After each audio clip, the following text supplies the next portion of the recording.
In 2022, Phoenix implemented a small-scale universal basic income pilot program that was targeted at low-income families. Cut to live reaction from Republicans today. In the last 100 years, 100 million people have been killed because of communism and socialism. A Republican calling a social program communism? What an innovation. It feels like we're back in the 50s. Raise your hands, kids. Who wants to go die in a land war in Asia? Arizona Republicans want to ban such universal basic income programs in the future. They've introduced and passed a bill, HB 2375, that does that.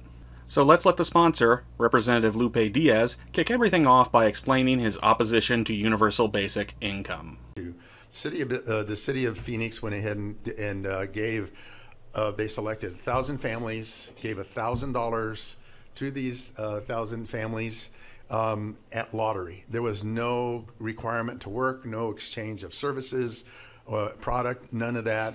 And there was also no limit on how much you earned or didn't earn.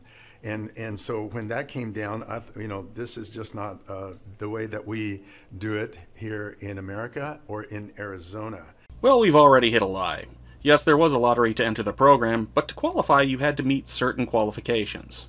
The lottery was only open to families with children who have applied for emergency rental assistance, reside in city-owned public housing, or have a Section 8 voucher. My source is the website for the program. Representative Diaz's source is he made it up. Beyond that, Diaz is correct that the program worked as 1,000 families, $1,000 a month, for 12 months. The only strings attached were that you couldn't buy alcohol, tobacco, or lottery tickets. And of course the previous mentioned qualifications to be selected. So what's the motivation behind the bill? It seemed like after COVID there was a lot of people who were no longer available to work. People couldn't find, employers could not find employees.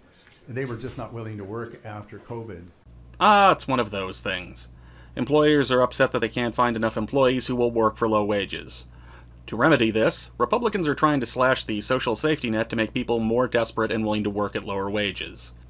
It's not just the universal basic income. Republicans do this all the time with other social safety net programs. They cut food stamps, they restrict access to unemployment. If it prevents people from falling into poverty, they hate it. Now, you might be thinking, why shouldn't Phoenix or other cities be allowed to experiment with different approaches when it comes to fighting poverty? Well, you are in luck. Representative Priya asks Representative Diaz about this very thing, so let's see how it goes. The bill preempts our cities and towns from experimenting with this kind of action and giving direct support to people. Why should the state be seeking to prevent cities and towns from experimenting in this way when we've got, a lot of people experiencing poverty and experiencing homelessness? And shouldn't we be able to try it out and see what works in order to fix these issues? Well, number one, I don't believe in communism. Full stop. Such a respectful and dignified debate. This must be what Republicans are talking about when they refer to the free exchange of ideas. I feel smarter just watching it. So yeah, there's a whole bunch of red baiting in the discussion around this bill, which seems a bit overblown for a pilot project of 1,000 people that has been over for a year at this point. But that's not the point. This is the point. Representative Diaz, one question for you. Sir. Has communism or socialism, has it ever worked in the history of mankind? No. Okay, thanks. The point the two idiots are trying to make with this cutesy back and forth is that Democrats are communist dupes for trying universal basic income. If that sounds passive-aggressive and bullying, it is. When Senator Jake Hoffman is giving his reasons for voting to ban universal basic income, he says this. And as we talk about a universal basic income, I find it interesting that when you go to our national parks, right, we heard our great park service, we heard them spoke about in a prior bill in an explanation. When you go to our national parks, they have signs, and what do those signs say? They say, please don't feed the bears, or please don't feed the fill in the blank, right? Please don't feed the animals. Why? Because it creates a dependent population. This is not rocket science. Poor people are feral animals, and our political opponents are idiots who will get us all killed. Is there anybody else Jake Hoffman hates? We certainly don't want cities, who, by the way, are not autonomous. Okay? I know that, people like to sit up here at the legislature and they like to virtue signal local control, but the reality is that our cities are not autonomous entities. They are not their own, freestanding governments. They are political subdivisions of the state. They exist because the state allows them to exist. I was not expecting a supervillain speech to erupt at a hearing on universal basic income, but here we have Chairman Hoffman declaring cities aren't real, poor people are animals, and Democrats are too dumb to know what's good for them. At this point, you may be wondering if the entire discussion on this HB 2375 was at the level of Twitter. I assure you it was not. When Senator Priya gave her explanation of why she was voting against a ban on universal basic income programs, she was a model of logic and reason. I think that some of the arguments in support of this bill are far-fetched. I don't think that experimenting with the use of direct cash payments in order to address the problem of poverty and homelessness is creeping communism. I think it is an attempt for our government to provide solutions to these problems that people are experiencing.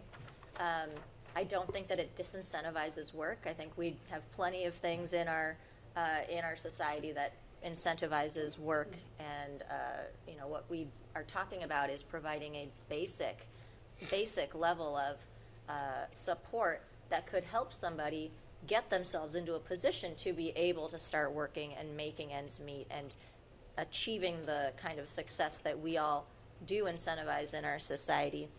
Isn't that refreshing? Just a simple statement that maybe Phoenix should be allowed to experiment when it comes to social program. Not an unhinged rant about how poor people are animals or that cities exist by the sufferance of a Republican majority. Senator Priya even does that thing you've heard about, what's it called? She provides examples. Other smaller level municipalities have tried this before. In Virginia, you've got the county of Arlington that provided 200 households with $500 a month, no strings attached for 18 months. And they found that increased employment levels and incomes because the participants were able to reduce their overtime or weekend work in order to spend time pursuing certification, training, or better jobs. In addition, they were able to meet their basic needs, such as food, transportation, etc. I also want to point to another example where researchers gave homeless people $750 a month for a year without any questions asked. The money was spent on food, housing, transportation, clothing, and health care. And after 6 months, only 12% of those who had received those funds were still homeless. So in a time when we are experiencing levels of poverty and homelessness that I hear being railed about from colleagues on the other side of the aisle, let's not tie the hands of our cities and our local governments from being able to test out solutions that do work. Wow, sounds like someone's done research. I'm sure the Republicans on the committee took this speech seriously and engaged honestly with the examples she raised. I'm going to ask that the gentlelady from LD 18 provide me with all the backup data for that, because I've never seen a homeless person receive $750 and spend it on housing before. Or they just implied she was lying, one or the other. And just so you get the full flavor of what she followed that with. So I am abjectly against socialism. Thank you for running this bill. We need to stop this. Like they said, it's no longer at the door, it's inside. And with that, I vote no. Socialism's lame, capitalism hooray, I vote nay, hip hip hooray. Safe to say, Senator Priya's speech was wasted on these Philistines. Now there were 2 experts with the loosest of quotation marks who testified for the bill, but they are a very interesting and very corrupt story for another day. I will, however, show you one of them almost fumble the ball when someone asks for data on the Phoenix pilot project. Do you have any data on the outcome of the Phoenix program? I don't have any data in front of me, but I can say that that there are other programs lifting people up out of issues they may be facing. Programs that lift people up out of the issues they may be facing. Never heard that phrase before. He's great. If you saw him and thought, college Republican who is now struggling in the real world, give yourself a pat on the back. I'm History Sock, and I'll see you at the next committee meeting.